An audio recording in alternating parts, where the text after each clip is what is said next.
Hey, what's up guys, Rev here. I'm sure at some point you've heard antis refer to themselves as normal people, a sort of moral authority of what is acceptable or not, and when it comes to policing fictional content, it's no holds barred for antis, even if that means harming real-life people in the process of protecting fictional characters, much like the case in today's video. So for context, the term lolly has been trending on and off on Twitter for the past few weeks, and in terms of insane takes from antis, it's been like fishing in a barrel. In fact, I have such a huge backlog that for this video, we're just going to cover some of the greatest hits that I've seen from only the past few days. So without further ado, let's take a look at antis being normal people. So the first tweet requires a little bit of context. This anti is responding to a user. I'm not going to show their message because in their tweet, they are describing their child sexual abuse that they faced. And in that tweet, they described how they find it inappropriate to compare their real-life abuse to fictional content. Where then, this anti responds with this. You're sick, and I'm thankful to gods you were abused as a kid. W to them, you deserved it. Yeah, as you can see, we're starting off strong with this one.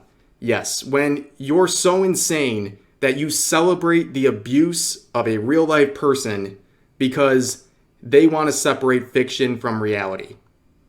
Guys, I gotta be honest, it actually gets worse from here, believe it or not, so buckle up. Let's just move on to the next one. There's not much to say here. In this next tweet, we have a person comparing the act of tolerating Lolly's show with the act of tolerating the Holocaust as it was happening. They tweeted, yes, you should stop viewing Lolly's show content. Lots of people didn't care about the Holocaust as it was happening. Some people not caring isn't an argument, and even if it was, so many more people do think it's wrong than don't. So you're wrong on either account. I couldn't think of anything that sums up antis more than comparing fictional content and people tolerating fictional content to people tolerating an act of human genocide. That comparison needs no explanation of how insane it is, but also the whole many more people support that this stuff is wrong. This clearly tells me you're living in some kind of a echo chamber on Twitter and that your social experience is limited to Twitter. And this reminds me a lot of like, would you talk to your coworkers about your interest in lolicon? No, that is not what normal people talk about in real life. Normal people don't talk about their kinks with one another. There's a reason why no one talks about these things in real life, because it's not normal. All right, if you talked about these things in the workplace, for example, you'd be getting a call from human resources within a few minutes and you'd probably get fired. That's not a normal discussion. Normal people don't have this discussion. So clearly, if you think the majority of people think this is a big problem, then your entire social experience is summed up to your echo chamber on twitter.com. That's sad. In this next thread, we have an anti encouraging a pro shipper, someone they believe is a predator for their interest in fictional content, to go out and assault real-life children to prove their point. It begins with this user saying, stop making excuses and start making those FBI reports, where the anti replied with, do you really think you're the main character of the story? Where the first user responds, when did I say that? Stop trying to stall and start sending in those FBI reports so I can get arrested. Where the anti makes this absolutely insane reply saying, grow a spine and go diddle if you're so insistent on getting arrested then, pro shipper. Yeah, they're insinuating that this person should go out and assault real life children to prove their point that pro shippers are predators. Yeah, lot to unpack there. The good guys hoping that real life children are assaulted so they can feel like they won a Twitter argument. And in that whole thing, they also brought up the point of call the FBI. That is like the kryptonite to anti's arguments. If you see an anti thinking someone is a real-life predator based on fictional content, just ask them why haven't they called the police yet. If someone sees what they believe is an actual pedophile acting like an actual pedophile and abusing what they believe are children, why haven't they called the police? Wouldn't they be just enabling this behavior by doing nothing? But that's besides the point. Let's move on to the next one. We have an anti attacking an innocent Twitter user posting some Lolly content, and they quote retweeted them with, simply stop constantly posting about Lolly and people will stop calling you a pedo. And in further replies, they clarified that this type of content is CP. Now, for the record, that censor, that's mine. I put that censor there. The auntie in question reposted what they believed was actual CP, uncensored, in front of thousands of people. So by their own logic, they just redistributed what they believe is CP to thousands of people. Yeah, you really own the pedos with that one, dude. You really got them by redistributing it to an even bigger audience. Yeah, you showed them. But now we're going to move on to this next tweet from a suspended account. In the replies to a discussion about Lolicon, this user was asked if they think the movie Cuties is okay. Now, in case you're blessed enough to never have heard of Cuties, it is a Netflix film from a few years ago that was a big controversy because the film revolves around the plot of a twerking competition involving children and actual child actors playing the roles as young as 11 and 12 years old. It is a disgusting film. It is the sexualization of children, plain and simple. But, of course, you had plenty of people coming out of the woodwork to support that. And in this case, you have someone who thinks that's okay, but lolly show content is not. Let's read their tweet. I agree with you. It's not like a lolicon. There's no CP in Cuties, and actresses are not taken by force. They agree to be in the movies, and the parents do too. There's nothing more shocking than what you can find at any school dancing show. If you're like me, my jaw is to the floor right now.